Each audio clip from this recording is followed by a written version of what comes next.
Alright, welcome to this video. I hope some of you find this interesting. In this video I'm going to compare the Rockman Guitar Ace headphone amplifier, which is currently still produced and sold through Dunlop. Many music retailers will have this. I'm going to compare it to a version that was released by SR&D in the early 90s. I think around 94. These came out as one of the last products that came out of Scholz Research and Development before they were sold to Dunlop. It is a very budget-friendly version of the famous Rockman headphone amp. Now, this is not to be confused with the Rockman X100, which was used for the Boston sound or the Leopard Hysteria type tones or the things that Satriani used. It was not this. This is sort of a stripped down version that is influenced by that, but really doesn't sound the same. But these are sort of underrated or maybe dismissed as being, you know, not useful or sounding horrible, and I kind of get that. But to me that's a challenge because these are very inexpensive. I mean, even new, the Dunlop version of this is somewhere around $69 or something like that for a brand new one of these. And it's in the Rockman form factor. It has some of the general ideas of the Rockman circuit, meaning it goes into a very aggressive compressor that works like, it gives a lot of sustain, and then it goes into a kind of a distortion circuit followed by an amp simulator or a speaker cab simulator. Now it's a very primitive one by modern day standards, but in a way it's almost more like a guitar pedal if you think about it like that. And that's kind of what I'm looking at this is, what is the potential of these? I mean, in the modern day, the Rockman X100 is very expensive if you want to buy a classic one. And I like to modify gear, and you might not want to, you know, do a lot of modifications to a vintage X100 because they're probably $600 or something like that to get a nice one in good condition. And so you might not want to hack away on one of those with some dubious modifications, although I have done that in the past. So I thought, and based on some requests, to compare the old version or the original version with the SR&D logo to the new Dunlop version, I thought it'd be interesting to set up a side-by-side test to see if it's true that the SR&D version sounds good and the Dunlop version sucks, or if they're similar or what the differences are. The completely different circuit boards in there. The circuit itself, when you look at it, certainly they're inspired by each other. This is more modern in the way that it's laid out. Some of the parts are different. Now, for my demo, when I went to set this up, I realized I wanted to make some changes to these to make them more friendly to use. These units use typically a non-standard size barrel connector. They'll run on 9 volts or 12 volts power. They'll accept that without burning out. And they'll also run off of a 9-volt battery, which I don't think is the best way to power these up. So I've modified these so that on the back I've got a standard barrel connector. I can connect it to a modern power supply, in this case a One Spot Pro. This one here is operating at 12 volts. This one is operating at 9 volts. Maybe I'll explain that later.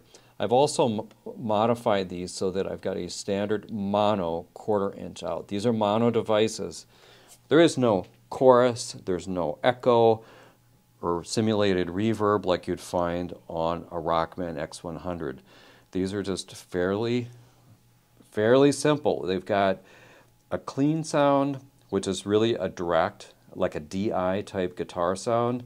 They've got a distortion sound that is sort of like an overdrive, and then if you push this in, basically it's just more. When it says it goes from semi-distorted to heavy. It's the same thing, just with more gain on the front end of it.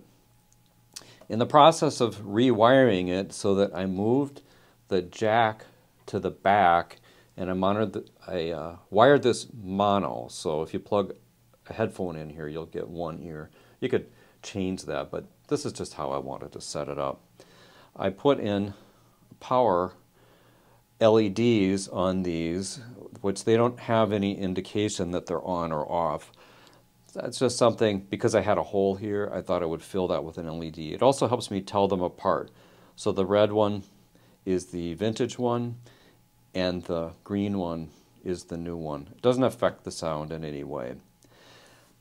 Now, talking about affecting the sound in any way, when I got this, and I don't know if this is indicative of these, you would get a big drop in the volume if you pushed in the distortion. And that has to do with the way the gain is set up in the unit. And so I played around with that, and I changed a couple of resistors to even that out. So while this does sound pretty much like a stock unit, when you engage the distortion sound, you will get a little bit of a bump or boost in volume, where previously you got a cut. And I think it was, I can't remember the resistors. If anybody's interested, mention that in the comment. I'll tell you which resistors I changed and what I changed them to. But anyway, it was a simple mod, but I did get a decade box out, played around with some values, and this is just kind of what I do when I'm messing with this stuff. So let me explain the setup here. This is a headlight, which is a radial engineering device, which is an amp switcher.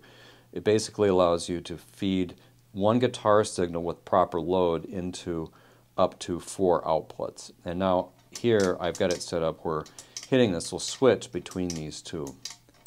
They're running into 2 channels of this Mackie Onyx board. This is the new Onyx 16, and Mackie sent me this. This is not a sponsored video in any way, but this is a press version of this board. This is pretty new. There's not that many of these out, at least at the time I'm recording this.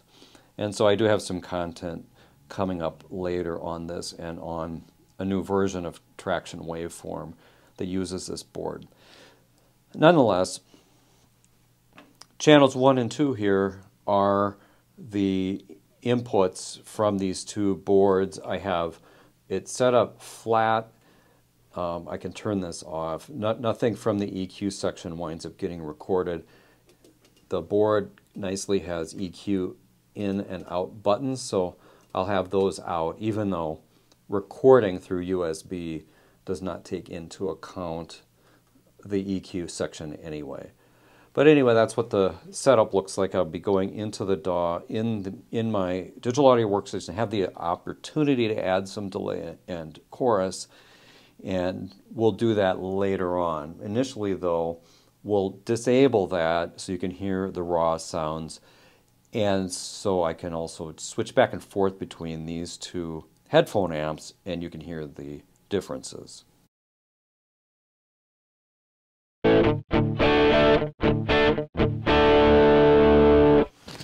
Okay, just to be clear, the way this works, if you see the green light on the headlight switcher here, that means that it goes with the Guitar Ace that is the Dunlop version. And if I hit this here, then that switches the input over to this. So we'll start with the original one here.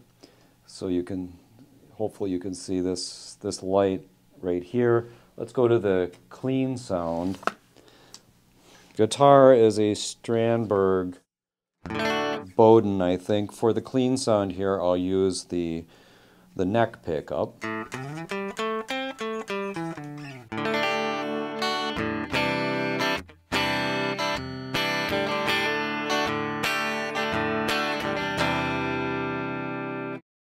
Switch to the other one.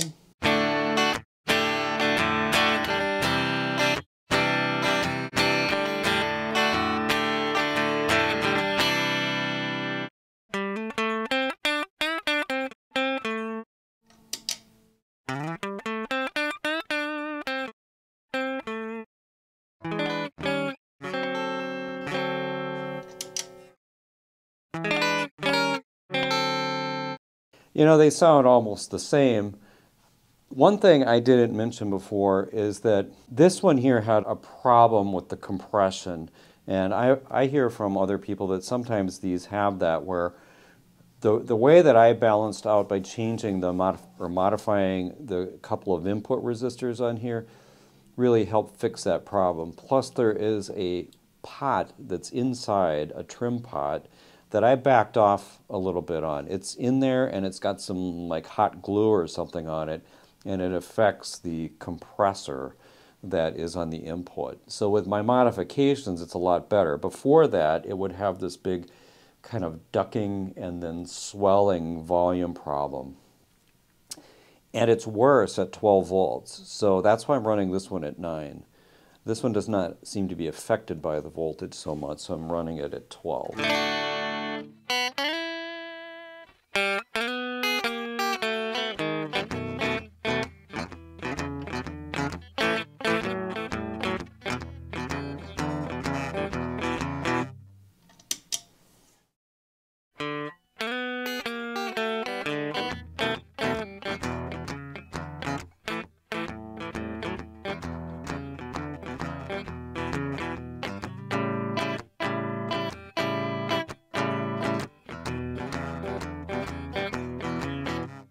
All right, so pretty vanilla sounding, but not bad.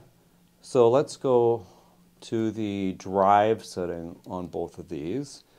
We'll again start with the SR&D version. I'll switch mine to the bridge pickup.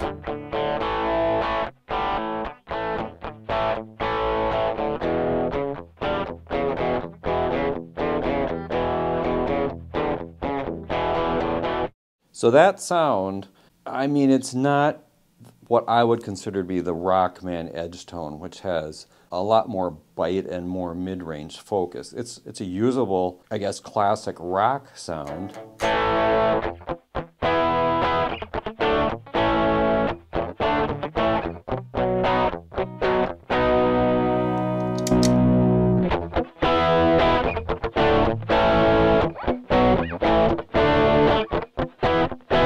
This one's slightly louder, so I'll make an adjustment.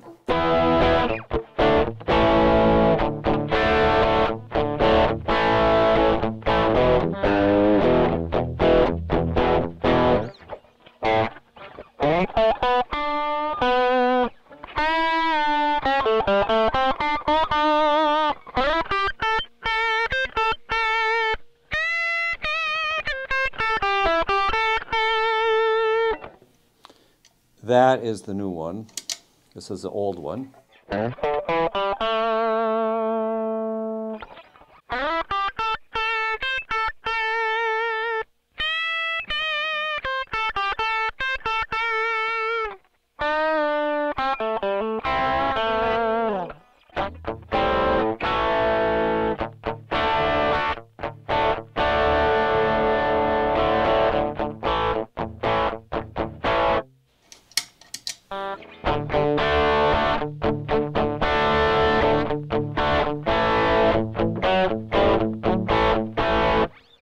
You know, I think because I modified this new one, which adds more gain on the front end of the dirty sound, I think it sounds a little bit better at this point. I didn't really realize that until doing this just now.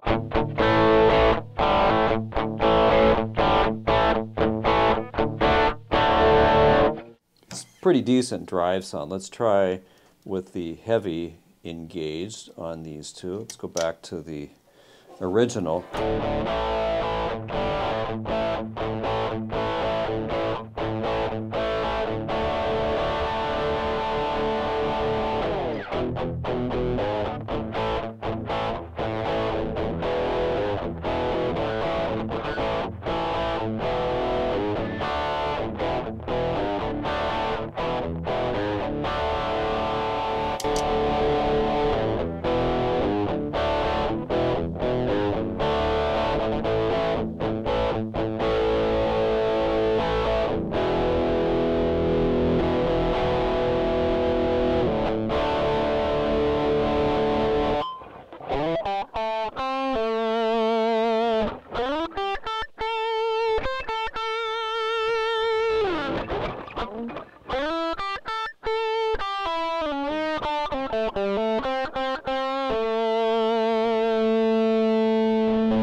It does have a lot of sustain. They're similar in that way.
All right, so that gives you an idea. I guess one of the things that at least proves to me is that, one, you can get usable sounds out of these things, and also they're pretty close to each other. That is, assuming you tune up the new one. So this needed a little bit of tweaking to get it to the point where it sounds very close. Now, what helps more is to put something like this right after it, which is the case with a lot of drive pedals or things like that. If you put a GE7 after it, which allows you to control the volume and do a little adjustment in the guitar bands, that's going to sound better. Another option is to use the MXR 6-band, which does something similar. The problem with this is it adds a lot of gain to it, and there is no gain control on these MXRs, which would be kind of an interesting mod to do. But if you take one of these and think of it as a guitar pedal, put one of these after it, they really sound pretty good. Now, one thing that we can do if you were inclined to record with one of these, I'm not trying to promote these in any way. This is my own experiment. I like to use creative constraints and say, what if this is all I had to use? Could I, with a soldering iron and some creativity, make a song with it? And I think you could. I think you can get even really pretty close to a Rockman type tone with it if in your DAW you add the chorus and the delay back in. So I'm going to demonstrate that next. I've got this going into waveform, and I'm applying basically just a stereo echo and a stereo chorus and a little bit of EQ. Kind of like doing a very slight EQ with one of these.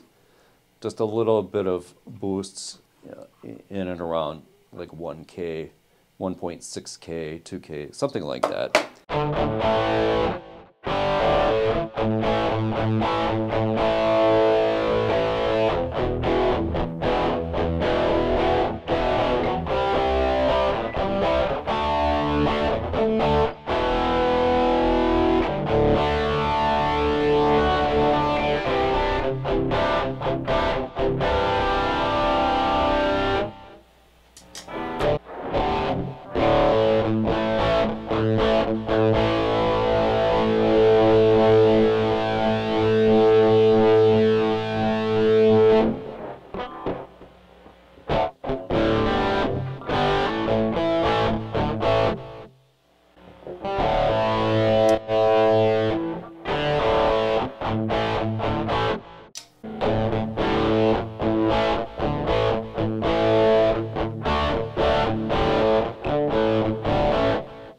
So back on the neck pickup, I've got the clean setting here, and the chorus and the delay are in parallel in this example.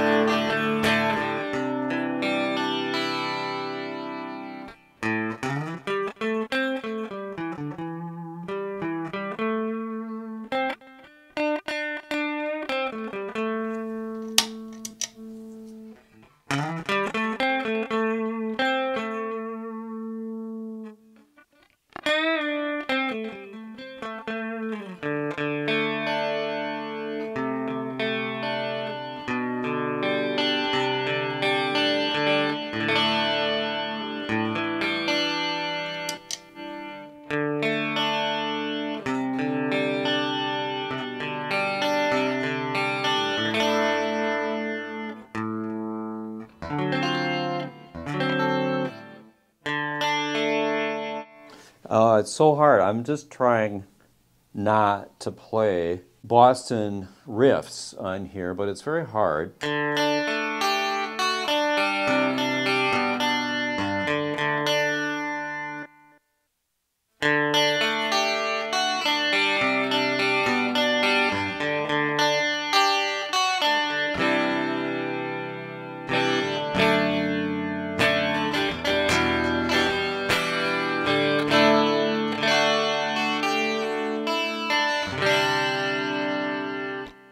So, you could get in the general vicinity of a Boston sound or an 80s chorus clean sound if you add back the reverb, which is really just a stereo delay, and chorus. Now this is a stereo chorus, so the straight sound is on the left and a very low LFO speed chorus is over on the right. So you get that kind of double track effect. If you just randomly apply a chorus and mix it in, you're not going to get that effect.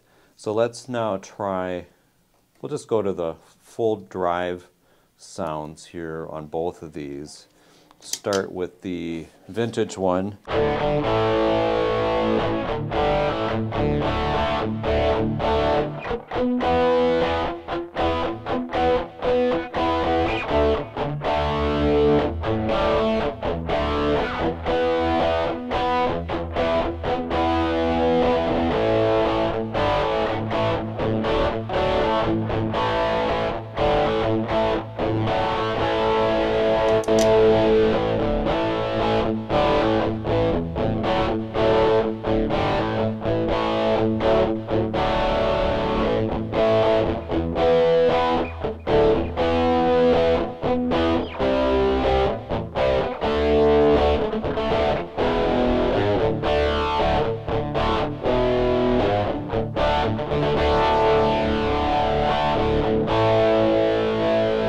So that's not, the chorus isn't quite right, but it's what you can do, you know, in a DAW where it's not really an emulation of an exact Rockman. But I don't know, I think that sounds pretty good.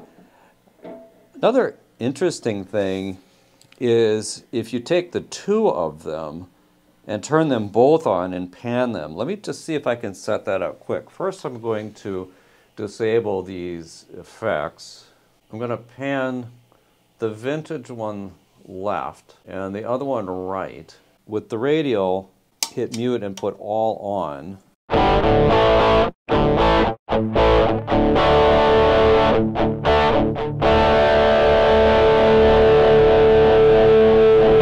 All right, so this is both of them. One on one side and one on the other, and you get this kind of like a dueling amps.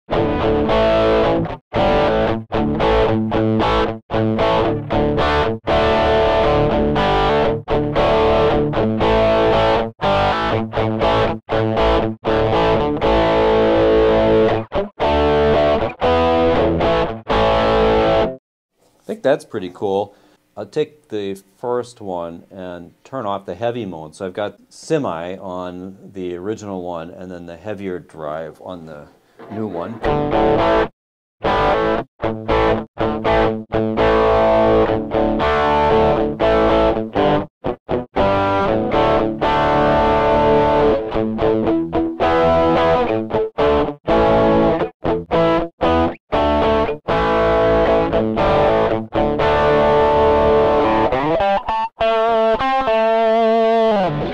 We need a little bit of delay on that. So I'm going to turn on the delay, but turn off the chorusing.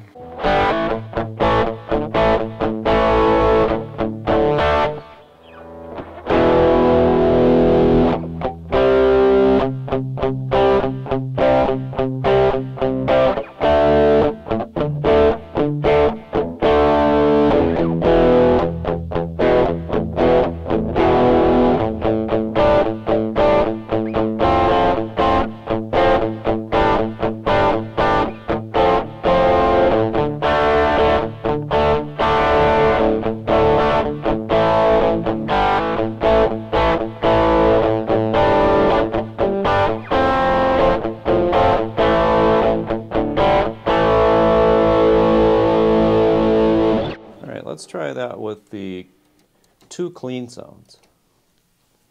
Let's try that with the 2 drive sounds.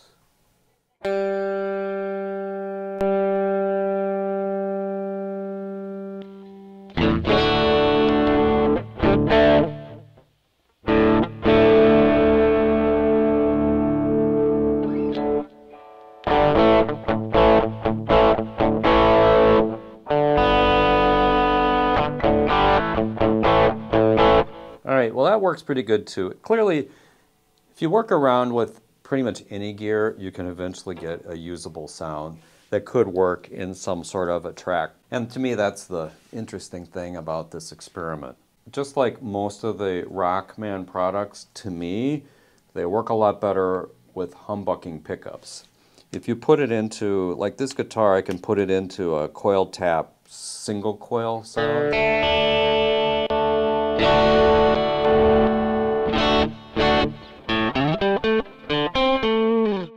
In this mode, it doesn't sound too bad. Let me go back to one of them. So this is the newer Guitar 8. And I'll turn off the echoes so you can just hear the straight sound.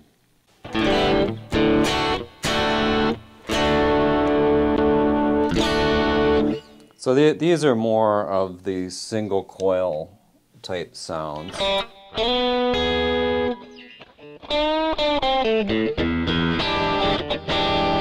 I guess it could be used.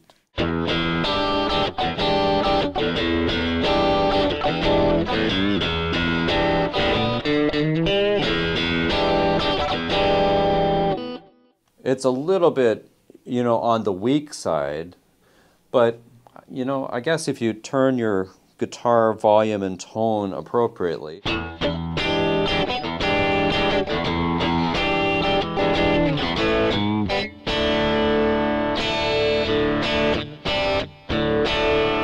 So that's the new Guitar Ace. Let's put it on the older one.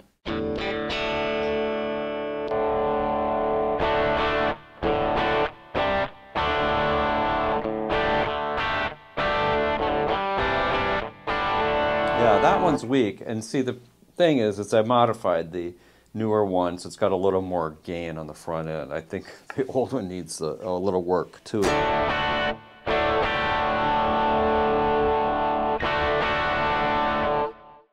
So let me put it on kind of my middle position here.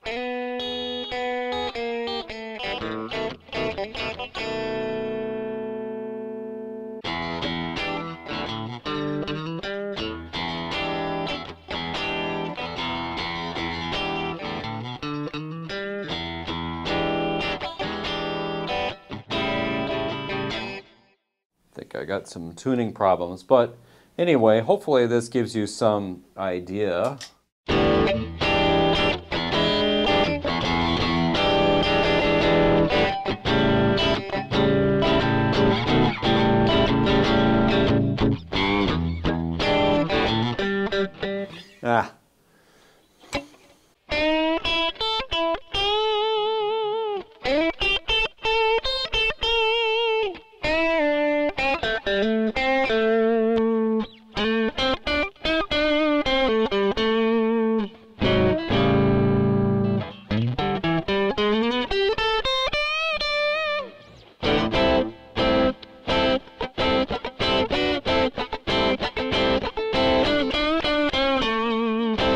Well, thank you for hanging on to the end of this comparison of the 2 different Rockman Ace headphone amps. And we'll be back with another video one of these days. Thanks for watching, and we'll see you in the next video.